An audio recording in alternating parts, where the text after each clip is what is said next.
श्री स्वामी समर्थ 3.9 या चॅनलवर आपलं सहर्ष स्वागत आहे.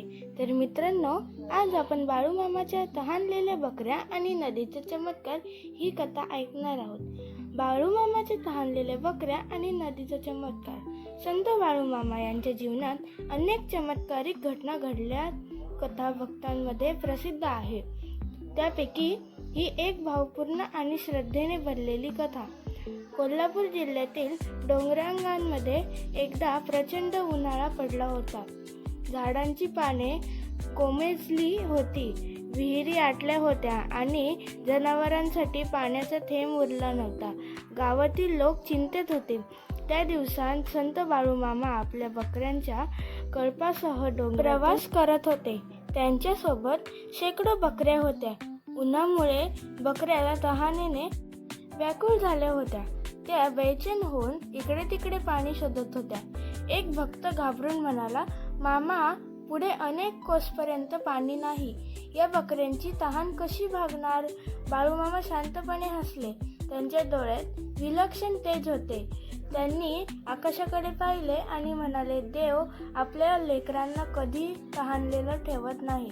ते सर्वांना घेऊन एका कोरड्या नदीकिनारी आले. नदी पूर्णपणे आटलेली होती. फक्त दगड आणि वाळू दिसत होते.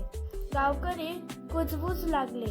इथे पाणी कुठून येणार? बाळूमामांनी आपल्या हातातील काठी नदीच्या वाळूत टेकवली आणि विठ्ठलाचे नामस्मरण सुरू केले. विठ्ठल विठ्ठल, जय हरी विठ्ठल. क्षणात वातावरण बदलू लागले. जोराचा वारा सुटला. काळे ढग आकाशात जमा झाले. अचानक नदीच्या वाळूतून पाण्याचे छोटे छोटे झरे बाहेर येऊ लागले. काही क्षणात ते झरे मोठ्या प्रवाहात बदलले. सगळे भक्त आश्चर्यचकित झाले. तहानलेल्या बकऱ्या आनंदाने धावत पाण्याकडे गेल्या आणि भरपूर पाणी पिऊ लागल्या. गावकरी आनंदाने ओरडू लागले, "बाळूमामांचा विजय असो!" एका वृद्ध भक्ताच्या डोळ्यात अश्रू आले. तो म्हणाला, "मामा, हे तर साक्षात देवाचं रूप आहे." बाळूमामा मात्र नम्रपणे म्हणाले, "हे माझं नाही, परमेश्वराच्या कृपेचे सामर्थ्य आहे. श्रद्धा असेल तर अशक्य शक्य होतं." त्या दिवसापासून त्या नदीला लोक मामाच्या कृपेची नदी म्हणून ओळखू लागले. आजही अनेक भक्त ही कथा श्रद्धेने सांगतात आणि संत बाळूमामा यांची आठवण काढतात. कथेचे संदेश: श्रद्धा आणि विश्वास यांच्या अद्भुत शक्ती असते. संत नेहमी जीवमात्रांना दया करतात. देव भक्तांची आणि मुख्य प्राण्यांचीही काळजी घेतो.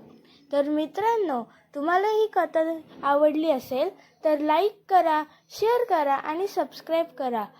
कमेंट्समध्ये संत बाळूमामा लिहायला विसरू नका. पुन्हा भेटू पुढच्या कथेमध्ये. धन्यवाद.